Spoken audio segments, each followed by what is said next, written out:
de l'utiliser comme un moteur de recherche et pas une utilisation efficiente de ce type d'outil.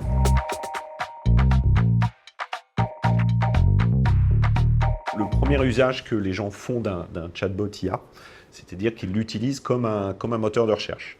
Ce qu'il faut comprendre, c'est qu'une requête sur un chatbot IA va consommer 10 à 20 fois la consommation électrique d'une requête sur un moteur de recherche, pour un résultat qui n'est pas nécessairement meilleur. Donc de l'utiliser comme un moteur de recherche et pas une utilisation efficiente de ce type d'outil. Il faut plutôt considérer le chatbot IA comme un assistant numérique avec lequel on dialogue pour lui faire faire une tâche automatisée. Je vais donner un exemple. Les gens, par exemple, demandent à l'IA de générer un résumé ou de générer un article. C'est beaucoup plus efficace en fait d'utiliser cet outil pour décomposer en fait les tâches de rédaction d'un article. On va lui demander de créer un titre percutant. On va lui demander de créer ensuite un résumé qui résume l'idée principale de l'article qu'on veut créer. On va ensuite lui demander de créer paragraphe par paragraphe les éléments de l'article qu'on veut créer. On va lui demander de créer ensuite une signature, une illustration, des mots-clés. Tous ces éléments, en fait, petit à petit, toutes ces tâches vont permettre de constituer quelque chose qui est beaucoup plus percutant, beaucoup plus efficace